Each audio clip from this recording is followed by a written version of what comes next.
Hi, good afternoon everyone. I'm Dr. Tarun Talwar. I'm a general dentist by profession, basically from India. I've been practicing dentistry in UAE for past 10 years plus, and I've been working with Medcare from last 5 years. My special areas of interest are pediatric or kids dentistry and endodontic practice, that is the root canals in kids and adults. I've been given this opportunity today to discuss about dental hygiene in kids too. To start with, a healthy mouth is the gateway to a healthy body. Now, there's a strong relation between oral health and overall health. Oral health is way more important than most of us even realize. Hence, it is very important for us to take care of our oral health as much as we do for the rest of our body. It is way beyond just a white teeth, brighter smile, or a good breath. Now, to start with, kids' oral health. Is it as important to take care of our kids' oral health as it is to take care of ours? Definitely. One of the most common questions that I encounter in my dental practice is, Doctor, it's just a milk tooth. It's a primary tooth. It's going to knock off. Do I really need to save it? Well, the answer is yes, we do need to save it. And there are various reasons to it. The first and the foremost being, we need these teeth for the kids to chew upon their food and enjoy their food. This ensures that they get adequate nutrition from the food they are eating. They need these teeth to speak properly, to develop their speech. Also, the primary teeth, they ensure that the permanent teeth, they erupt in a proper fashion. They act as placeholders for the permanent teeth. They boost up the self-confidence in our children. It makes them look better, feel better, and smile better. Who doesn't like to see the kids smile by the end of the day? So to establish good oral health, the practice basically starts at home. The parents and the caregivers, they instill oral hygiene values at a very early stage in kids. Developing good habits at a young age will help them carry forward these habits into adulthood with them. The parents need to pay heed to the kids' oral health from infancy itself. So this will help the child to learn to take care of their pearly whites themselves. Now, the habits that will help you to take care of your child's teeth or to make sure that your child's teeth are healthy would first and the foremost be the food intake and the beverages. And the second is, of course, the regular dental care routine. Now, when I talk about the food and the beverages, there are two things that we need to keep in mind. The first one being the kind of food intake. As all of us know, that we need to inculcate as much as possible healthy eating habits into our kids. The sugary foods and the beverages need to be kept aside as far as possible. Now, the bacteria in the mouth, they are going to act upon these sugary foods, produce acid, and these acids are then going to act upon the tooth structure and break away the tooth structure and cause cavities. Coming to the frequency of the sugar intake, or the frequency with which you're eating. Now, frequent sugar intakes, no matter if it's whatever form it is in, whether it's food or whether it's drinks, it has to be restricted, because what is going to happen is it's going to cause recurrent acid attacks. Now, usually what happens, the saliva in the mouth, it neutralizes these acid attacks that happen by the bacteria, but it takes its own adequate time to do so. When we are eating sugar frequently, we are not giving saliva enough time to neutralize this effect. Also, we need to keep in mind that babies should not be given bottles during bedtime full of milk or juices. Water is the best beverage you can give your kid.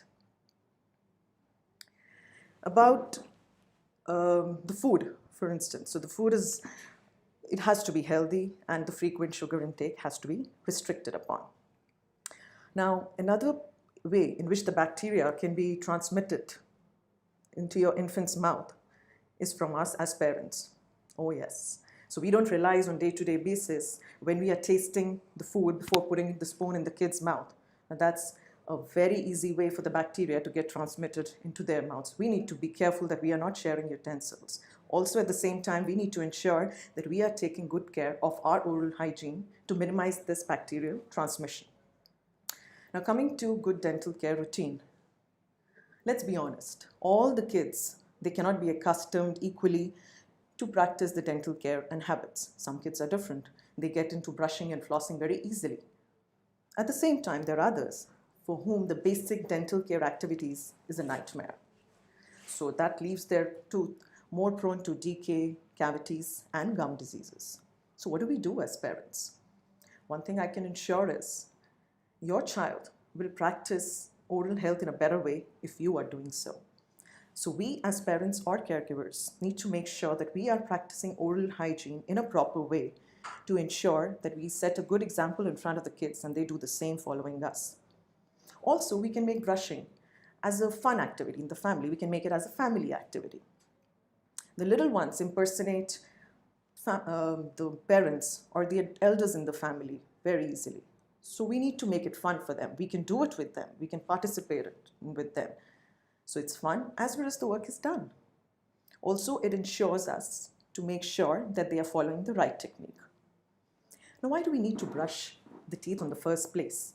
So what happens is the bacteria in the mouth, it forms, when it acts with the sugar, it forms a film over your tooth surface, a sticky film over your tooth surface, which is not very easy to remove if not cleaned from time to time. So when this attacks your tooth surface, it can damage your gums and teeth in the long run. So definitely you need to clean your teeth from time to time. Usually what we recommend is twice a day brushing. Now, the dental care routine, whether it's kids, babies, toddlers, infants, or adults, teens, whatever it is, the basic routine remains the same. It's basically the tools and the techniques that might differ from age to age. So the babies, when they're born, you need to start cleaning their teeth a few days after birth. How you can do is probably just take a wet, damp cloth, washcloth, wet the gauze a little, and clean gently in their gum area with that.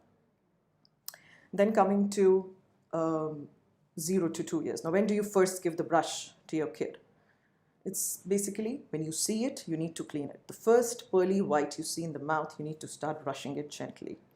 So the kids in between 0 to 2 years of age, we would just recommend a smear-sized toothpaste on the toothbrush, which would paste. Anything above 3 years, you can start putting a pea-size toothpaste, fluoridated, on the toothbrush, because by that time the kid learns how to spit out. So you're sure that the kid is not going to ingest all that toothpaste. You don't want that to happen. Now, flossing. Is it needed? Well, it completely depends. If usually the kids' teeth, they are spaced apart. So it's a self-cleansing area. You don't need to floss in there. But again, there are variations. So if you see that your kids' teeth are as tightly packed as yours, so you need to take a floss and you need to clean it once a day. Now, what kind of brush do we use? For kids, obviously, and the bristles have to be soft nylon so that you don't damage the gums. How do you brush is usually you have to clean all the 3 surfaces of the teeth, the outer, the inner, and the chewing surface. You gently pull the cheek out, brush the tooth gently in circular motion on all the surfaces, spending good amount, 3 to 5 seconds per tooth. Every single tooth needs to be cleaned. So usually instead of 20 teeth, you can expect about 2 minutes brushing to happen there. So this was about brushing and flossing. Now this home care, in addition to the home care, what is important is the professional care. It's imperative that we take the kids to dentists from time to time. Only home care is not good enough. So why do we need, and how often do we need to take the kids to the dentist? What we recommend is anything twice a year. Sometimes it can be 3 months, after every 3 months too. When is the first visit to the dentist? Well, the first visit to the dentist would be when you see the first tooth, or maximum at his first birthday. Why do we need to visit the dentist so early in life, right? Why? Because you need to get them acclimatized to the dental surroundings. To us, they don't want us to see us as scary people by the end of the day. So the good idea would be when you are coming for your dental visit, get your little one along so you can be as role models in front of them. So they don't have this fear and anxiety against visiting a dentist. Oh, so this has to happen. And this doesn't look like painful, So maybe it's cool, maybe it's fun. We need to get them thinking on these lines. We don't need them to grow like probably a few of us did, having all the fear and anxiety towards the dental treatments. We don't want that to grow into our kids. Also, the regular checkups. They can reveal the potential problems that might exist at an earlier stage, which will increase the likelihood of conservative treatment protocols. The dentist would probably just check child's mouth, make him used to the things around the dental chair and stuff. Also, to ensure that every development, the stage, the child is good at it, the feeding habits, the pacifiers, there's loads you can ask to your dentist about. So, to sum it up all, good eating habits, healthy eating habits, no frequent sugar intake is needed, brushing twice a day, flossing if needed at all. For 0 to 2 years, mere size toothpaste on a small head toothbrush with soft nylon bristles. Anywhere above 3 plus, you need, say, about mere size toothpaste, brushing in circular motions, regular visits to the dental clinic, and last but not the least, you have to set good example as parents and caregivers in front of the children. Children are very smart. They will know if you're just walking the walk or actually talking the talk. So you need to do what it takes to get them there. Thank you. Now I'll introduce you my friend, Dean here from the marketing team. Please feel free to ask whatever doubts you have over Insta and Facebook. We'll be happy to answer. Thank you, Doctor, for joining us for the live session today. Pleasure I is think mine. you've covered very important information what parents need to do. Especially considering now the children were at home and they were into bad eating habits. So Absolutely. dental hygiene in children is very important. So I ask everyone to please participate actively, and if you have any question, this is your right time, and doctor can answer your question. So, doctor, the first question here for you is, what if your child does not like to brush teeth? Like brushing the teeth is very important. Some of them, as children, even we were children and we used to not like to brush our teeth. So how do we encourage these kind of children? Okay, so like I said, there are many things to it. The first and the foremost, like I mentioned, was we need to set a good example in front of them. I can't be sitting on the bed or sofa and instructing my child to brush twice a day if I'm doing it once a day. So I need to set an example. Second thing is, during their growing years, we as parents play harsh at times. We think, okay, I have taught my kid, this is how you brush, this is how you floss, and you take it on from there. It doesn't happen so. Usually, on an average, a kid needs assistance or at least some monitoring for a proper brushing technique till he or she grows to about 8 years of age. Then, when the kids are very young, what you can do is, like I mentioned in my talk, that you can make it as a fun family activity. So the kids are very good at seeing the elders in the family and practice the same. You could, when they see the others do it, they want to do it too. You can always, when the kids are small, you can do it, you can make them do it for you. If you are bold enough, you can give a brush in their hands. You can, okay, you brush mine first and then I'm going to brush yours. So it's like a fun activity for them. Or they can brush it for their stuffed toys, some monkey teeth or something. These days we also have these apps which teach how the kids can brush and stuff. You can go on Play Store. There are loads of them. There are songs, sing along a song for brushing teeth. Nice. So there are a whole lot of tools out there to make it fun. I think when we were growing up, we didn't have all this. Social media has given us a lot. I think even some kids have access to phones and they absolutely. Can download it, So I think parents can do all of that. But you need to ensure whatever it takes, sing along with them, do a funny dance for them or whatever. But you need to ensure. You need to make it a fun activity and get them because you need to make sure when they grow, they are following all that routine. Nice. That smile really needs to go a long way. Thank you, doctor. That's very informative. Doctor, how often should the child visit the dentist? All right. So on an average, usually, like I said, twice a year should be good enough.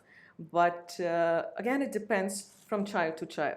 Now, if we examine the child and we feel that certain children, they're more prone to decay because of bad hygiene, bad habits at home, bad eatery habits, not brushing properly. Now, those kids, we need to see probably once in 3 months. Okay. But if we are comfortable, once we fill the teeth and we know that the child is actually following whatever we've told, then once in 6 months should be good enough. Okay. Doc, for babies, is it okay if baby teeth wipes are used? Baby teeth? Wipes? Wipes There are is used. something called as baby teeth Yeah, wipes. so see, I'll someone tell is you, asking. a few baby teeth wipes, again, we don't know if they have some kind of detergent or something. No, you don't want to use all that in baby's mouth. What you can just simply use is a clean gauze. You can buy it in any Okay. pharmacy or any That's supermarket, or a washcloth at home. Just wet it with clean fingers or glove and clean it very gently. I won't advise to use wipes on the Okay, mouth. okay. Suggest the parent should choose the toothbrush for this Right. child. So I'm sure as parents, it's very confusing in today's times. When we go out there in the pharmacy, there is a whole lot of marketing ploy going on wherein everybody claims that I'm the best and I'm the best. So I can understand it's very difficult. So it really doesn't matter, to be honest, whether you're buying one brand or the other. There are only few things that you need to keep in mind when you're buying a brush for your little one, depending on the size of the tooth, depending on how old your kid is. And these days when we get the brushes, we have luckily numbered 0 to 3, 3 to 5, 5 henceforth. So usually the brush, it always has to be soft, no medium, no hard for kids. Also, the bristles have to be soft and nylon bristles. The head should be small, which just fits correctly on the tooth. You don't intend to damage the gum there. The handle, like I said, has to be thicker because your child needs to be able to hold it properly with a good diameter. Okay, nice. So, doctor, apart from just brushing their teeth, is it okay for them to use the floss and even mouthwash? Because their children, I don't know about mouthwash. If they use the mouthwash, they might consume some of it. Yes, absolutely. So most of these mouthwashes, again, few of them have alcohol, few of them have fluoride. Usually we don't need and we don't advise mouthwashes for the kids, at least not till 7 years of age at all. And about your flossing, most of the kids, what happens is their tooth size is very small. Now, if you see your kids' tooth, they're spaced out. I have many parents coming to me and telling me, why are there so many gaps in between my kids' teeth, So that's naturally because when the permanent teeth or the adult teeth erupt, they are bigger in size. So they need to take the space that the primary teeth have in between. Now, what happens if there is no space in between the primary teeth? The permanent teeth are going to be all haywire, all crooked. So flossing is usually needed to clean the spaces in between two teeth where your normal brush cannot go. In kids' teeth, luckily, under normal circumstances, if spacing is there, you don't need to use a floss because it's a self-cleansing area because of the gap in there.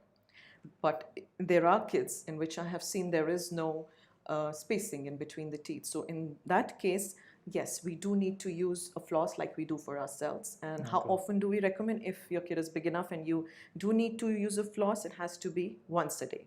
Also, if you want to get the kid used to use the floss, and obviously it's difficult to start with to just wind it around your fingers. So what you could do is there are some pre-flossers, pre-threaded flossers. You can give that with a plastic handle. But again, having said all that, please don't give floss in the kid's hand till you're sure that the kid is capable of using it. And even when you're doing it, because the gums are very soft, we don't want to land up damaging the gums. So we need to be very careful and very slowly we need to floss for the kids, if at all. Nice. So, doctor, another question here for you is, when should I stop my child's thumb sucking, and does it affect the teeth? Okay. So thumb sucking, see what is sucking? Basically, it's just a reflex action. I'm sure most of the kids get into that habit. It gives them relief from stress. It makes them feel safe. So it's a safety mechanism. But it is, again, it's acceptable till a certain age. So I don't think there's any harm if it is still about 2 years, 3 years. Most of the kids, it does go on till 3 or 4 years. Now, one way of getting rid of it is at an early stage. If you feel that you're not able to get rid of it even after 2 years or 1 year, what you can do is you can substitute it with giving them something else after 1 year of age, of course, like a soft toy or a blanket, or giving them after 3 to 4 years if the kid is still not getting rid of the habit. That age, the kids really understand this reward thing. So if you tempt them to get into a reward, look, if you don't do this for 1 week, I might get you your favorite this thing, like a small thing, I'm not telling bribe them now, but yeah. So that's like a reward for them. Another thing, in case even after 4 years or 5 years, or when they start going to the school, you feel no, there's no way that it's happening, then of course there are appliances that can take care to control the habits, because prolonged exposure to thumb sucking, it is not good. Of course, there'll be protrusion and the child will land up in skeletal issues. We don't want that happening. Okay. Thanks, Doc.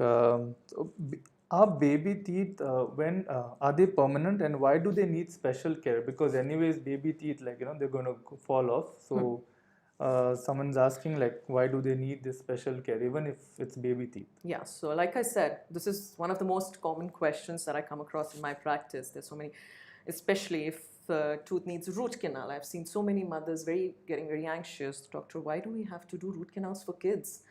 So these teeth, they fall, they are going to get substituted by permanent teeth. So like I said in my talk, we need the primary teeth for many reasons. You want your child to eat and not grow weak and not eating properly. So you need the back molars to chew properly, especially the back teeth. You need them because the molars fall only at the age of 10 to 12 years. Okay. So you need to make sure that they are healthy and they're in the mouth. Also, it's for the speech development of the child, for your child's self-confidence. And if you remove the primary teeth before time, the permanent teeth are not going to erupt in the way they should. Okay. So to maintain, the primary teeth are basically the space holders for the permanent teeth. You need them to be there in place. So once the milk teeth fall, then the permanent teeth will come. Exactly. Once the milk teeth fall, but till the time it's the correct time for permanent teeth to come. The milk teeth need to be there in the mouth. Okay. We can't remove them before that, unless there is obviously extreme circumstances. Sure. So, Doc, when you said about root canal and everything, what the question is like, are dental X-rays safe for children? Is it okay? Absolutely, because the rays that are involved in the dental X-rays, whether it's small or whether it's a full panoramic, full mouth X-ray, it's very minimal and it's kept in mind because the kids have to be exposed to it. In fact, the amount of radiation that we might be going through when we are traveling in a plane across countries is far more. So when we are not worried about that, this is the last thing. And in fact, dental X-rays should be encouraged if needed because it helps us as dentists to come to proper diagnosis, and thus it helps us to give the child a proper treatment plan. True. Doc, another question here is, what should I do if my child has a toothache? So in case the parent can't take the child to the dentist right away, what is the first home remedy do you suggest so that the pain goes away? Again, it completely depends. Because for kids, you don't want to take chances. You want to see the kid. So it depends why the pain is there on the first place. Is it a tooth pain? It could be a gum pain. It could be an eruption pain. When the tooth is erupting, the kids keep complaining of pain. Correct. So the treatment plan is different in every scenario. But having said that, it's any pain, you can give a simple acetaminophen, any Panadol or something to take care of the pain till you can get the kid to a dentist. Or at least you could see a pediatrician if possible, so he can have a checkup and see if the reason is something else or whatever medication needs to be given to the kid. Sure. Doctor, some kids get scared when they visit the dentist. Even when we were as a children, we used to look at the chair and we used to get scared. So how do you make these children comfortable and give them assurance that no, nothing's going to happen and everything's going to be all right? What are you talking about, kids? I treat adults on a daily basis, and I think adults are more scared and difficult to treat than kids.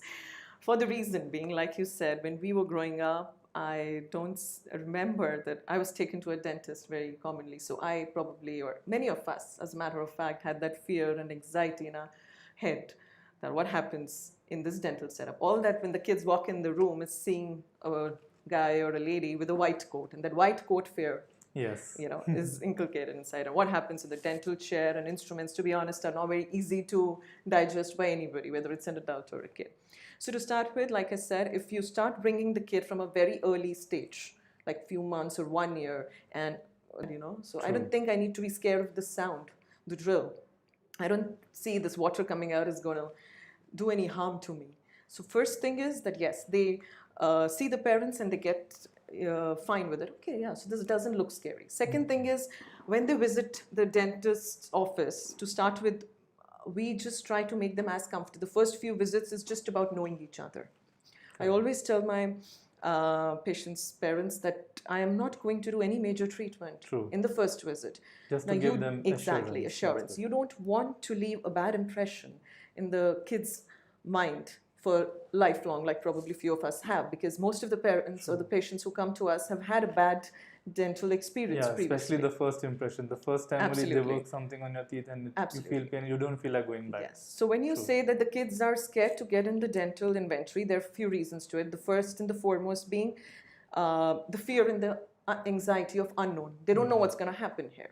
Second thing is they've had a bad dental experience. Okay. Okay. So how do we treat it? Usually we do a tell, show, do technique. Okay. Now, what is that is we first explain the kid that we make them used to whatever is around us. We make it playful as much as possible. Like this chair goes up, it comes down, and this is the water comes out of this nozzle, and So there's it's like light that comes out. So so you it make becomes it like a feel game. fun. You know, Yeah, we have to make it look like fun. And there are monsters in your tooth. We just need to get rid of them. Things like that. So when they feel it's fun, and another thing is they should not experience pain. Once they don't experience pain, they're not scared of the water and air eventually. True. So yeah, so regular dental visits are very important. So they get used to and acclimatized to the dental environment. So that fear and anxiety won't build up in their head. But if they've had a bad dental experience and they're very uncooperative and you just can't do anything about it, then of course there are other options for treatment like general anesthesia and stuff. Nice. Thanks, Doc, because that's very important, especially during these days, because kids, they get scared, and once you give them the assurance, they'll feel comfortable. Absolutely. So I think we're running short of time, Doctor, so we'll have to wind this up. And thank you, Doctor, first of all, for joining us for this live session. I'm sure this session was very informative. And thank you everyone for joining as well. And this is Dr. Tarundeep. She is in Medcare Medical Center, JBR and Discovery Gardens. So if you have any other questions, you can visit her in the clinic. Thank you everyone. Thank you so much.